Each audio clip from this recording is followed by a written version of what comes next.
on se retrouve pour une nouvelle vidéo et aujourd'hui on va dénoncer salement. Dans cette vidéo je vais vous parler de produits minceurs, tous les produits qui sont liés à la perte de poids et qui sont avant tout du bullshit. Alors honnêtement, que ce soit dans les magazines, dans les placements de produits des personnes sur Instagram, dans les vidéos YouTube, sur internet, enfin bref, on voit des choses pour maigrir de partout. Et pour le coup, il y a vraiment de tout. Ça peut être des trucs à manger, des crèmes, des vêtements. Oui, des vêtements feraient maigrir. Alors dans cette vidéo, je vais balayer tout ça pour vous expliquer que ça ne marche pas. La première chose, et ça existe depuis des années, ce sont les pilules minceurs. Alors il y a de tout. Il y a des compléments alimentaires, il y a des pilules magiques, il y a toutes les marques. Tout le monde essaie de créer ça. En plus en ce moment il y a un nouveau truc, c'est les petits gummies là. Ça existe maintenant pour la perte de poids. C'est du bullshit.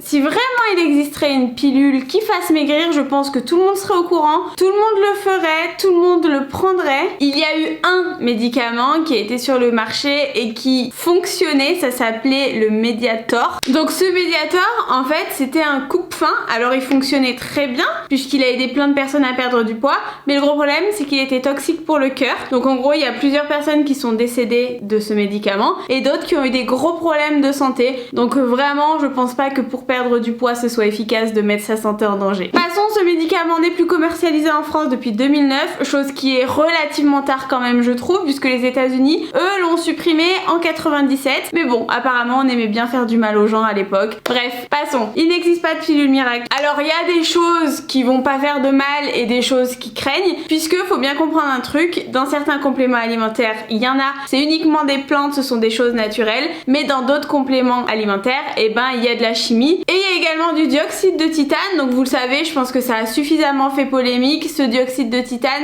c'est des micromolécules, des nanoparticules qui permettent d'avoir une capsule blanche. Donc vraiment, si vous achetez des compléments alimentaires, peu importe que ce soit, si vous voyez que la capsule est blanche, lisez les ingrédients et à partir du moment où vous voyez dioxyde de titane ou autre chose de titane, n'achetez pas, parce que pour le coup ça peut créer des cancers. En fait c'est vraiment des nanoparticules et c'est capable de pénétrer dans nos cellules. Et malheureusement ce dioxyde de titane, alors il existe en grande partie dans la nourriture, hein, que ce soit dans les capsules de chewing-gum, que ce soit dans les dentifrices, que ce soit dans les M&M's, les trucs comme ça, mais également dans les médicaments pour les rendre blancs. Donc voilà, faut vraiment faire attention et lire la compo de ce qu'on achète. Bref, je reviens sur le sujet, les pilules miracles ça n'existe pas. Au mieux vous avez un complément alimentaire qui est naturel, par exemple à base de caféine ou de choses comme ça ne vous fera pas de mal.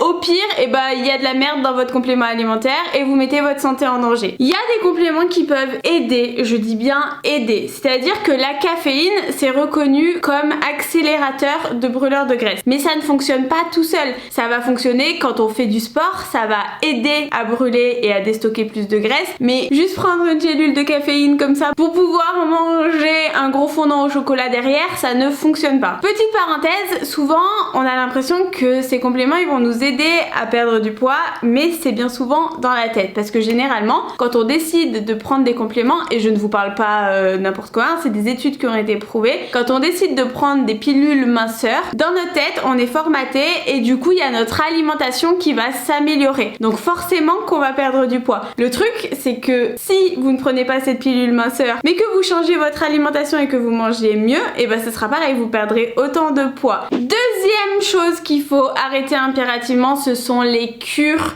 Alors que ce soit des cures de berlingot, je ne citerai pas de marque, j'ai pas envie de me faire stalker ma vidéo, mais honnêtement ces cures de berlingot, déjà de une, la composition c'est de la c'est bourré d'additifs. Il y a plein de choses, hein. Il y a les cures de berlingot, il y a les trucs qu'on voit herba machin, voilà, j'irai pas plus loin, qui pareil c'est de la c'est bourré d'additifs. Il faut bien comprendre un truc, sur 10 jours vous allez donner du liquide à votre corps, donc en fait ça va rien vous apporter de bon à part des additifs et des protéines, des glucides chimiques. Certes vous allez perdre parce que vous allez apporter que du liquide, vous allez pas être bien, ça crée de la frustration, et dès qu'on finit la cure on fait quoi? On remange normalement, on n'a pas appris à manger, donc on va retourner dans nos travers et reprendre du poids. Vous pouvez tester, hein. Faites une cure de berlingot ou de herba machin sur 10 jours, vous allez perdre perdre du poids et faites la même chose en buvant que du jus de fruits. Vous allez perdre autant de poids, sauf que vous apportez pas assez de nutriments à votre corps dans les deux cas. Par exemple, je vais prendre mon ordinateur pour vous expliquer à quel point ça craint. Je me rends sur le fameux site de Berlingo Sochacha. Donc c'est parti, j'ai pris un exemple. Du coup là je suis sur le goût menthe choco. Et ce qui est horrible, c'est que je vois qu'ils mettent le Nutri-Score A et vraiment il faut comprendre un truc, ce Nutri-Score ça veut rien dire puisqu'en fait ils notent que l'étiquette avec les valeurs nutritionnelles. Donc bien sûr que les valeurs nutritionnelles sont bien puisque elles font en sorte d'avoir très peu de gras, très peu de glucides mais beaucoup de protéines. Mais quand on regarde un indice Nova qui lui va classifier par rapport à la transformation, on est sur du Nova 4 parce que c'est bourré d'additifs. Je pense que vraiment il faut arrêter de toujours voir en proportion lipides, glucides, calories. Il faut aller plus loin et regarder ce qu'il y a comme ingrédients, c'est hyper important. Je retourne sur mes ingrédients. Donc protéines de lait jusque là, ok, c'est comme de la whey. J'ai 1, 2, 3, 4, 5, 6, 7, 8, 9, 10, 11, 12, 13, 14, 15, 16, 17, 18, 19 et 20. J'ai plus de 20 additifs dans ce petit berlingot. Est-ce que vous vous rendez compte à quel point ça fait beaucoup? Alors je suis d'accord, il va y avoir des additifs qui sont pas controversés, comme par exemple l'oxyde de magnésium qui va être un correcteur d'acidité. Mais après j'ai des gommes, que ce soit la gomme Goire ou la gomme Xanthane, qui là sont légèrement controversées, donc on commence. Et après j'ai également de l'acésulfame-K et là pour le coup on est dans de l'additif controversé. Enfin bref, je vois qu'il y a aussi des phosphates qui sont hyper controversés, donc vous voyez que c'est vraiment une bombe d'additifs comme je vous le dis. Pour moi c'est un liquide bourré d'additifs. Alors ok, il y a peut-être de la protéine de lait, mais clairement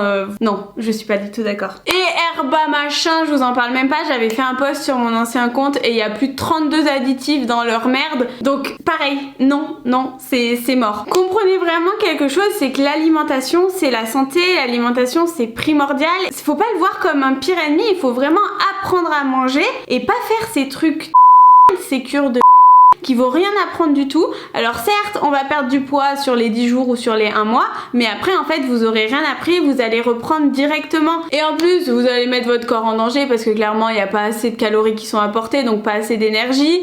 Qui dit pas assez d'énergie apportée, métabolisme qui se met au repos, et on le sait, je l'ai déjà dit dans plein de vidéos, un métabolisme affaibli est un métabolisme qui va mettre des mois ou des années à se remettre à la norme. Un autre type de cure, ça va être tout ce qui est cure détox. Les cures détox, alors il y a deux types, il y a les cures détox à base de thé. Clairement c'est juste boire du thé en plus des repas, donc finalement ça va pas détoxifier l'organisme, mais ça fait pas de mal de boire du thé, donc à la limite faites-vous plaisir, mais c'est pas ça qui va vous faire perdre du poids. Les cures de détox à base de jus, c'est pareil, c'est des cures qui vont durer je crois 10 jours. Déjà faut bien comprendre un truc, une détox c'est au moins 30 jours le temps de tout détoxiquer là-dedans. Et le problème des jus de fruits, c'est que du sucre, donc en fait pendant 10 jours vous allez apporter à votre organisme que du sucre. Et je trouve ça aberrant en fait, je trouve ça aberrant parce que justement on sait que pour se détoxiquer, il ne faut pas de sucre, ça n'apporte rien, ça peut créer que des frustrations, que des privations. Donc vraiment on oublie aussi les cures à base de jus. De toute façon à partir du moment où on vous parle de cure où il faut manger tout le temps la même chose ou que des trucs chelous, on oublie. Pareil pour les monodiètes de pommes, pareil pour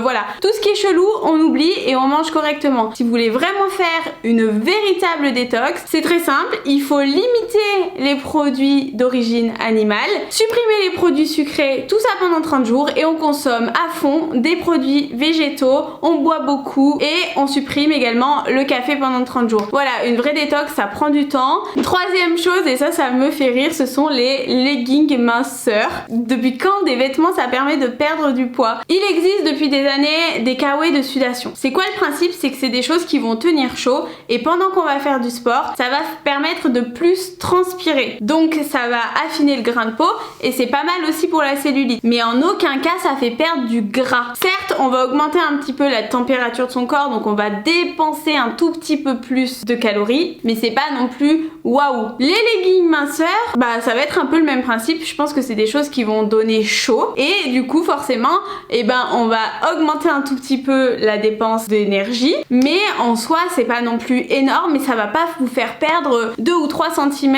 de tour de hanche ou 2 ou 3 cm de tour de cuisse. Quand on transpire, même quand on fait du sport, c'est pas du gras que vous êtes en train de perdre, hein. C'est le fait de faire plusieurs fois du sport qui fait que vous augmentez votre dépense énergétique et que donc par la suite vous allez perdre du gras. Mais c'est pas sur le fait, c'est pas parce que vous allez courir 1 heure que vous allez perdre 300 grammes de gras, mais alors pas du tout, ça ne fonctionne absolument pas comme ça. Et le quatrième, pour rester dans le même délire que ces fameux vêtements minceurs, ce sont les gels minceurs. J'ai vu ça dans une pub, j'ai vu ça sur les réseaux sociaux et là je me suis dit mais c'est quoi ce bordel? Il y en a, c'est uniquement des trucs naturels donc à la limite ça nous fait pas de mal, mais il y a des crèmes où c'est que de la merde avec plein de substances qui sont ni bonnes pour votre corps ni bonnes pour l'environnement, donc ça il faut éviter. Quand vous tombez sur une crème qui est naturelle, en soi ça ne va pas vous faire perdre du gras, ça c'est sûr, mais ça peut vous aider à affiner votre grain de peau, mais en soi en vrai ça a jamais été vu que des gels ou des crèmes ça faisait perdre du poids. Moi je vous conseille de scanner, personnellement je n'y connais rien en ingrédients sauf certains trucs, mais je scanne toujours avec Yuka ou avec Incy Beauty, comme ça au moins j'ai un petit peu l'idée de la composition. Alors ouais, ça peut être pas mal après une séance de sport. Vous pouvez vous faire des petits massages contre la cellulite et après mettre cette crème, ça va être que du bénéf, mais mettre cette crème sans rien faire, ça ne marchera pas. C'est comme les compléments alimentaires, je suis désolée, mais à partir du moment où il y a que ça, ça ne peut pas faire effet. Voilà, c'est tout pour cette vidéo. Si vous avez vu d'autres aberrations pour la perte de poids, n'hésitez pas à me les dire en commentaire. Franchement, ça me fait rire et à la fois ça me désole de voir des choses comme ça, et surtout je me demande mais comment les gens peuvent acheter ça. Donc l'objectif de cette vidéo, et faites-la tourner, c'est pour que personne ne tombe dans les pièges de ces produits soi-disant miracles. Il n'y a rien de plus miraculeux que l'activité physique et une bonne alimentation. On se retrouve demain pour une nouvelle vidéo. En attendant, vous pouvez toujours regarder ma dernière vidéo en cliquant ici et pensez à vous abonner en cliquant sur ma tête juste ici. Je vous fais plein de bisous, bye.